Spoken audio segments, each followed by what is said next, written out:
Novel وہ جو پیچھے رہ گئے، رائٹر آسیہ رئیس خان۔ اس نے پیسے نکالنے کے لیے ہاجرہ کا ہاتھ ذرا دیر کے لیے چھوڑا تھا، اور جب کرایہ ادا کر کے پلٹی تو وہ پیچھے نہیں تھیں۔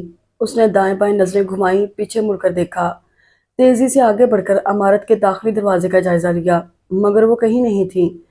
ہسپتال کا احاطہ تھا، اس لیے مسلسل رکشہ، اسکوٹر، بائیک اور دیگر سواریوں کی آمد و رفت جاری تھی۔ وہ تیز قدموں سے چلتی ماں کو ڈھونڈنے لگی۔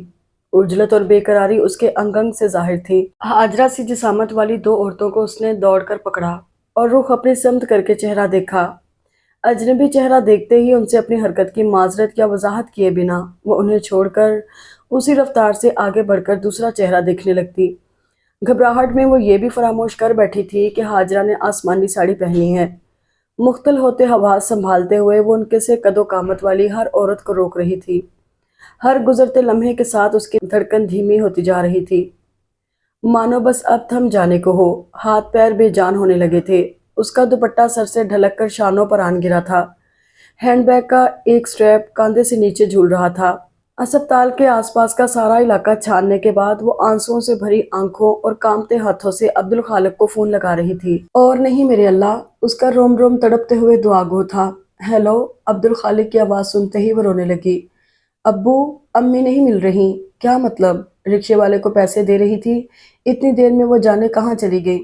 تم رو مت بیٹا، گھبراؤ نہیں، وہیں کہیں ہوں گی۔ ان پر بھی ایک دم بے چینی اور گھبراہٹ طاری ہوئی۔ انہیں بیٹی بیوی دونوں کی فکر لاحق ہوئی تھی، مگر صاحبہ کے سامنے خود کو پرسکون ظاہر کرنا ضروری تھا۔ تم وہیں ٹھہرو، میں آتا ہوں۔ اپنی کیفیت اس پر ظاہر کیے بنا انہوں نے مضبوط لہجے میں کہا۔ جی ابو، جلدی آئیں۔ انہوں نے فون بند کر دیا۔ اس نے آنسو صاف کیے اور ایک بار پھر ہاجرہ کی تلاش شروع کی۔ اب وہ وہاں موجود لوگوں کو ان کا حلیہ بتا کر ان سے پوچھ رہی تھی۔ پوچھتے پوچھتے اسے اچانک فون میں موجود ہاجرہ کی تصویر کا خیال آیا۔ جب تصویر دیکھ کر سب نفی میں سر ہلانے لگے تو باپ سے بات کرنے کے بعد بندھی ڈھارس پھر ختم ہونے لگی۔ مجھ سے ہی کیوں ہوتا ہے یہ؟ اللہ، امی یہیں کہیں ہوں، وہ جلد مل جائیں، انہیں کچھ نہ ہوا ہو۔ وہم اور بے آرام کرنے والے خیال جن سے وہ بڑی مشکلوں سے پیچھا چھڑا پائی تھی، ایک بار پھر اس کے سر پر پھیلائے منڈلانے لگے تھے۔ ان کا سیاہ سایہ ایک بار پھر اس کے ساتھ چل رہا تھا۔ اسے احساس ہی نہیں ہوا وہ مسلسل رو رہی ہے۔ کچھ اسے حیرت اور بیزاری سے دیکھ رہے تھے تو کچھ کی نگاہوں میں ترہم تھا۔ عبدالخالق اسکوٹی سے وہاں پہنچے تو وہ ہسپتال کے دروازے پر کھڑی رو رہی تھی۔ سب جگہ دیکھ لیا ابو، وہ کہیں نہیں ہے۔ حوصلہ رکھو، انہوں نے اس کے سر پر ہاتھ رکھ کر تسلی دی۔ اندر دیکھا؟ نہیں۔ آؤ اندر دیکھ لیں ایک بار۔ وہ اس کا ہاتھ تھامے ہسپتال کی عمارت کے اندر داخل ہوئے۔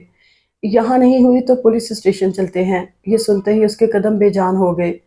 Police station? وہ ان کا ہاتھ چھوڑ کر رک گئی۔ اس کا ہراساں چہرہ دیکھ کر عبدالخالق کو اپنی غلطی کا احساس ہوا۔ وہ اندر ہی ہوگی انشاءاللہ۔ انہوں نے پھر اس کا ہاتھ تھاما اور آگے بڑھ گئے۔ یہ ایک نیم سرکاری ہسپتال تھا، اس لحاظ سے صاف ستھرا مگر بھیڑ سے بھرا تھا۔ استقبالیہ لابی سے آگے بڑھ کر کشادہ راہداریوں سے گزرتے ہوئے وہ دونوں مخالف سمت میں مختلف کیبنوں کے سامنے بیٹھے مریضوں میں ہاجرہ کو ڈھونڈنے لگے۔ آخری کیبن کے بعد راہداری کے اختتام پر سٹاف رومز کے سامنے پہنچ کر وہ بالکل مایوس ہو کر پلٹ رہی تھی کہ دائیں طرف اسے وہ نظر آ گئیں۔ امی، وہ دوڑ کر ان تک پہنچی اور قدموں میں بیٹھ کر پھوٹ پھوٹ کر رو دی۔ رو کیوں رہی ہے؟ انہوں نے درشتی سے کہا۔ دیکھ تو، صوبان مل گیا مجھے۔ ان کی آواز میں بشاشت تھی۔ ہاں؟ اس نے جھٹکے سے سر اٹھایا۔ دھواں دھار نکل رہے آنسو ایک دم تھم گئے اور پل بھر کو خوشی کی پرزور لہر ابھر کر دم توڑ گئی۔ ہاجرہ بینچ پر ساتھ بیٹھے شخص کا ہاتھ تھام کر بڑی محبت سے ان ہاتھوں کو دیکھنے لگی۔ صاحبہ نے سر اٹھا کر ان کے بازو میں بیٹھے شخص کو دیکھا۔ اسیر اسے ہی دیکھ رہا تھا۔ اس کی آنکھوں میں اس عجیب صورتحال پر حیرت یا جھنجھلاہٹ نہیں بلکہ نرمی کا تاثر تھا۔ نگاہ ملتے ہی وہ ہلکے سے مسکرایا۔ صاحبہ نے نگاہوں کا زاویہ بدل کر ماں کو دیکھا۔ وہ خوشی سے مسکراتے ہوئے اپنے ہاتھ میں اجنبی کا ہاتھ جکڑے اسے سہلا رہی تھی۔ اس نے گہری سانس لیتے ہوئے چہرہ خشک کیا اور کھڑی ہو گئی۔ اس میں فی الحال اس اجنبی شخص کو وضاحت دینے، معذرت کرنے اور اس صورتحال سے نمٹنے کی سکت نہیں تھی۔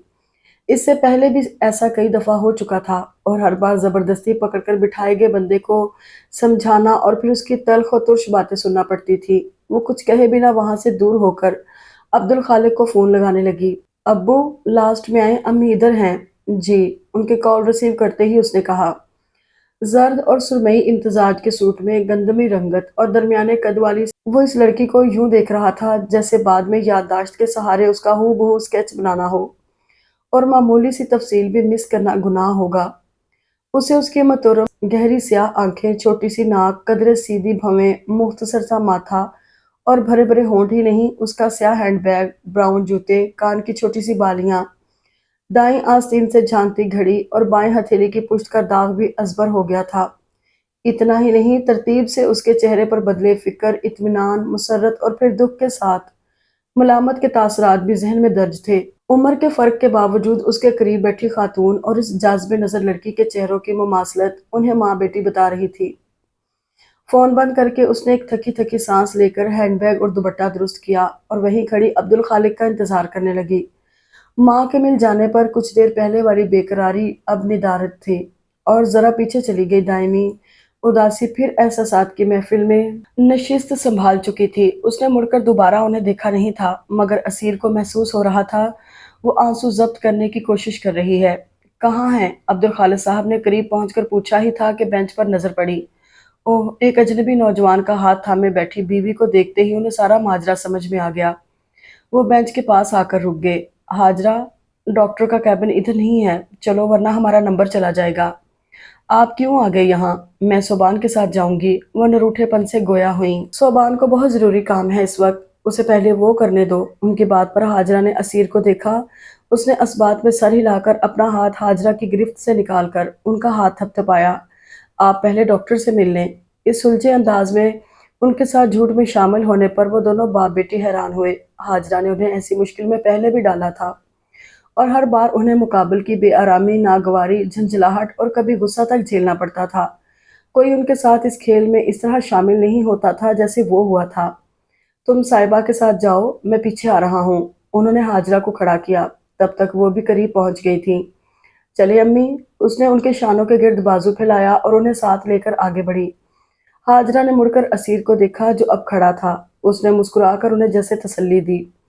راہداری میں غائب ہونے تک وہ مڑ مڑ کر اسے دیکھتی رہیں۔ ہم اس تکلیف اور پریشانی کے لیے بہت شرمندہ ہیں، عبدالخالق نے انگریزی میں کہا۔ معذرت کر کے شرمندہ نہ کریں انکل، اس نے شائستگی سے شستہ اردو میں کہا۔ آنٹی نے شاید مجھے انٹرس پر دیکھا اور وہ وہیں سے میرے پیچھے یہاں تک چلی آئی تھی۔ بیٹا، کھو دینے کا غم اور اس کے نہ ہونے کی حقیقت اتنے برس گزر جانے کے بعد بھی وہ پوری طرح قبول نہیں کر پائی ہے۔ کبھی کبھی یوں ہی کسی نوجوان میں اسے اپنا بیٹا نظر آ جاتا ہے۔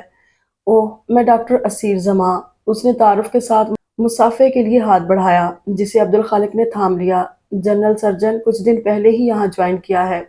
ماشاءاللہ، بہت خوشی ہوئی آپ سے مل کر۔ اس نے ہاجرہ کے ڈاکٹر کا نام پوچھا اور چند مزید باتوں کے بعد عبدالخالق ڈاکٹر ساحل سیٹھی کے کیبن کے پاس چلے آئے کہ دن کا یہ وقت سبھی ڈاکٹروں کی او پی ڈی کا ہوتا تھا۔ یقیناً اس کے مریض بھی انتظار کر رہے ہوں گے۔ یہ معمول کا فالو اپ تھا، لیکن کچھ دیر پہلے والے ایپیسوڈ کے بعد ڈاکٹر نے مزید کچھ دواؤں کا اضافہ کر دیا۔ وہ تینوں وہاں سے فارغ ہو کر واپس ہو رہے تھے، تب ہاجرہ کی نظر پھر استقبالیہ پر کھڑے اسیر پر پڑی۔ اب صوبان کو بھی ساتھ ہی لے لیں، انہوں نے رک کر اس کے سمت اشارہ کرتے ہوئے شوہر سے کہا۔ اس نئی فرمائش پر ان دونوں کے چہرے پر پریشانی پھیل گئی۔ تبھی اسیر بات ختم کر کے پلٹا اور انہیں دیکھ کر اس سمت چلا آیا۔ صاحبہ نے ہینڈ بیگ کا سٹریپ سختی سے پکڑا۔ اب جانے کیا سین کریٹ ہو، اس کا دل پہلے ہی بیٹھنے لگا۔ مجھے کچھ اور وقت لگے گا، کام ابھی ختم نہیں ہوا ہے۔ اس نے بنا کسی تمہید کے ہاجرہ کو مخاطب کیا۔ یہاں تمہارا کیا کام؟ میں ڈاکٹر ہوں یہاں۔ اچھا اچھا، ہاجرہ بے انتہا خوش ہو گئیں۔ شکر تھا انہوں نے مزید حجت نہیں کی تھی، نہ تفصیل پوچھی تھی۔ چلو انہیں کام کرنے دو، ان کا وقت ضائع نہ کرو۔ عبدالخالق نے بیوی کا ہاتھ تھاما۔ اللہ حافظ بیٹا، اسے کہتے ہوئے وہ ہاجرہ کو لیے آگے بڑھ گئے۔ دیر مت کرنا صوبان، جلدی آنا، انہوں نے مڑ کر بڑے لاڈ اور استحقاق سے کہا۔ اسیر نے مسکرا کر اسبات میں سر ہلایا۔ صاحبہ بھی ان کے پیچھے آگے بڑھی۔ باہر نکلنے سے پہلے اس نے مڑ کر دیکھا۔ دراز قد اور چوڑے شانوں والا وہ خوبرو سرجن وہیں کھڑا انہیں دیکھ رہا تھا۔ اس کے چہرے سے ذہانت ٹپکتی تھی۔ اسے امی کو لے کر یہاں بار بار آنا تھا اور وہ یہیں ڈاکٹر کے فرائض انجام دے رہا تھا۔ یہ حقیقت اسے ابھی سے نڈھال کر گئی۔ یا اللہ، آئندہ کبھی امی اور اس ڈاکٹر کا سامنا نہ ہو، اس نے دعا مانگی۔ عموماً اسپتال میں اتنا وقت نہیں لگتا تھا، مگر آج کے غیر معمولی حادثے کی وجہ سے خاصی دیر ہو گئی تھی۔ عبدالخالق بھی اس کے فون پر آفس سے اسپتال آئے تھے۔ وہ واپس آفس جانے کی بجائے اپنی اسکوٹی پر ان کے رکشے کے پیچھے گھر ہی چلے آئے۔ حاجرہ کا مزاج ٹھیک ہوتا تو ہی صاحبہ انہیں ہسپتال لے جاتی تھی، ورنہ پھر یہ کام عبدالخالق کو کرنا پڑتا تھا۔ ان تینوں نے ایک ساتھ کھانا کھایا، پھر حاجرہ کو دوائی دی۔ انہوں نے بمشکل ظہر کی 4 فرضیں پڑھی اور دوا کی وجہ سے فوراً سو گئی۔ نمازوں پر بھی ان کی ذہنی کیفیت اثر انداز ہوتی تھی۔ کبھی ایک ہی نماز 2-4 بار پڑھ لیتی، کبھی ان پر جیسے ضد سوار ہو جاتی۔ شوہر اور بیٹی کے کہنے پر بھی وہ نماز کو کھڑی نہیں ہوتی، کبھی ان کے یاد دلانے پر چپ چاپ پڑھ لیتی تھی۔ اس کے بعد عبدالخالق آفس چلے گئے۔ ایسے ایپیسوڈ کے بعد وہ جب سو کر اٹھتی تو سب بھول جاتی تھی، لیکن آج اسے ڈر لگ رہا تھا کہ شاید انہیں سب یاد رہے گا۔ پہلے کبھی کوئی یوں ان کا بیٹا نہیں بنا تھا جیسا آج بنا تھا۔ ان کے کمرے کا دروازہ بند کر کے وہ ہال میں آ گئی۔ اب انہوں نے شام میں ہی جاگنا تھا۔ صوفہ اور درمیان کا رگ چھوڑ کر وہ فرش پر دیوار سے ٹیک لگا کر پیر سامنے پھیلا کر بیٹھ گئی۔ دوائی کے زیر اثر ہوش و خرد سے بیگانہ، بے ہوشی جیسی نیند میں ڈوبی ماں، سرکاری نوکری سے سبکدوشی کے بعد خود کو مصروف رکھنے کے لیے ایک معمولی فرم میں اکاؤنٹنٹ کی نوکری کرنے والا باپ، جس کزن کو پسند کرتی تھی اس کا رشتہ ٹھکرا کر دوسرے شہر شادی کرنے والی بہن، اور بیوی بچوں کے ساتھ دوسرے ملک بس جانے والا بھائی، ان سب کی قصوروار وہ تھی۔ اس گھر کی تنہائی، خاموشی، اداسی اور دائمی دکھ کی وجہ وہ تھی۔ اس کی ایک غلطی، ایک لاپرواہی نے ان سب کو زندہ درگور کر دیا تھا۔ وہ گہرے خیالوں میں ڈوبی تھی اور ہمیشہ کی طرح اس کے ناخن خود بخود بائیں ہتھیلی کے پرانے زخم کو کریدنے لگے تھے۔ اس کی اسی عادت نے وہاں بدنما داغ بنا دیا تھا۔ وہ نہیں چاہتی تھی اس کی سزا ختم ہو، بلکہ وہ اپنے پیاروں کی سزائیں بھی خود بھگتنا چاہتی تھی، مگر کاش ایسا کر پانا اس کے اختیار میں ہوتا۔ وہ اکثر سوچتی تھی، کیا فائدہ سائنس کی اتنی ترقی کا جب ہم کسی کا درد نکال کر اپنے اندر منتقل کرنے کے قابل نہیں ہوئے ہیں۔ وہ اس سے 1 سال ہی چھوٹا تھا، ہمیشہ اس کا ہاتھ تھام کر ہر جگہ جانے والا اس کا معصوم بھائی، اس کی غفلت کی وجہ سے ہمیشہ کے لیے کھو گیا تھا۔ سیمنٹ فیکٹری اور ٹریکٹر مینوفیکچرنگ پلانٹ کے قریب ہونے کی وجہ سے اس شہر کو شہرت حاصل تھی۔ دوسری وجہ یہاں کسی ٹرسٹ کے زیر اہتمام بنا بہت بڑا نیم سرکاری ہسپتال تھا۔ یہاں کے آبائی باشندوں کی تعداد کم تھی، زیادہ تر ان فیکٹریوں میں کام کرنے والے یہاں آن بسے تھے، ان کی رہائشی کالونیاں تھیں، ان کے بچوں کے لیے اسکول کالج تھے۔ ہسپتال اور آبادی بڑھنے کے ساتھ روزگار کے ذرائع بھی پیدا ہو جاتے ہیں، اس وجہ سے کچھ قریبی دیہات والے بھی اب یہاں آ کر آباد ہو گئے تھے۔ ہفتے کے دن ان کے گھر کے قریب ہی بازار لگتا تھا۔ ایسے ہی ایک دن وہ صوبان کا ہاتھ تھامے بازار میں گھوم رہی تھی، وہاں اسے اسکول کی سہیلیاں مل گئیں۔ ان کے ساتھ باتیں کرتے ہوئے اسے احساس ہی نہیں ہوا کہ وہ کب صوبان کا ہاتھ چھوڑ کر سہیلیوں کے ساتھ املی، پاپڑ، چنے اور چپس کھانے لگی ہے۔ جب سہیلیاں ودا ہوئیں تو وہ چونکی، صوبان کہاں ہے؟ تب تک بہت دیر ہو چکی تھی۔ اسے ڈھونڈنے کی اپنی سی کوشش کرنے کے بعد وہ روتے دھوتے گھر پہنچی، جہاں ڈانٹ پھٹکار کے بعد سب بازار میں صوبان کو ڈھونڈنے دوڑے۔ بازار میں اعلان ہوا، محلے والے بھی تلاش میں شامل ہوئے، پھر رشتہ دار اور آخر میں پولیس۔ اگلا دن نکلا، پھر دوسرا اور پھر تیسرا۔ 5 سالہ زندہ بچے کی تلاش کسی بری خبر کے انتظار میں ڈھل گئی۔ اس کی تصویریں مقامی اخباروں میں چھاپی گئیں، شہر کے ہر گلی محلے، بس اڈے اور ریلوے اسٹیشن پر پوسٹر چسپاں کیے گئے۔ انعام کا اعلان ہوا، والدین کی اپیل کرتی ویڈیوز بنا کر سوشل میڈیا پر عام کی گئیں، مگر صوبان ملا نہ اس کی کوئی خبر۔ کئی لوگوں نے پوسٹر اور ویڈیوز دیکھ کر فون کیے، مگر تحقیق اور ملاقات کے بعد وہ سب بے سود ثابت ہوتے۔ ہر گزرتے دن کے ساتھ بے چینی، بے قراری اور اداسی بڑھتی جا رہی تھی۔ دن ہفتے اور پھر مہینوں میں ڈھل گئے تھے، صبر اور سکون غائب تھا۔ کبھی کوئی کہتا فلاں جگہ صوبان جیسا بچہ دکھا تھا تو عبدالخالق فوراً وہاں پہنچتے۔ کبھی کسی لاوارث پڑھ کر کھانا کھاتی تھی۔ عبدالخالق 9 بجے ٹفن لے کر جاتے تھے اور شام 5 بجے ان کی واپسی ہوتی تھی۔ اس نے غسل کیا، اس کے بعد ظہر کی نماز پڑھی۔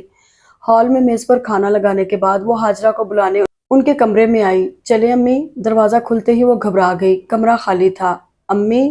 امی؟ اس نے آوازیں لگاتے ہوئے سارا گھر چھان مارا، وہ کہیں نہیں تھی۔ چھوٹے سے احاطے کا داخلی دروازہ کھلا دیکھ کر اس کے ہاتھ پیر بے جان ہونے لگے۔ گھبراہٹ کے ساتھ پھر اس کی ٹانگیں اور ہاتھ کانپنے لگے تھے۔ وہ فوراً جہاں کھڑی تھی وہیں بیٹھ گئی۔ وہاں سے جو بھی گزرتا باورچی خانے سے اس نے ضرور نظر آتا تھا۔ اس کا مطلب تھا وہ اس کے غسل خانے میں جانے کے بعد گھر سے باہر گئی ہیں۔ اس نے فون اٹھایا، لیکن پھر ابو کو پریشان کرنے کے خیال پر اسے رونا آ گیا۔ ہسپتال والے واقعے کو بھی 6-7 دن ہی ہوئے تھے۔ ہسپتال کا خیال آتے ہی اس کا ذہن جاگ گیا۔ کپڑے تبدیل کرنے اور بال بنانے کا وقت نہیں تھا۔ اس نے ہینڈ بیگ اٹھایا اور گھر کو قفل لگا کر رکشہ سے ہسپتال پہنچی۔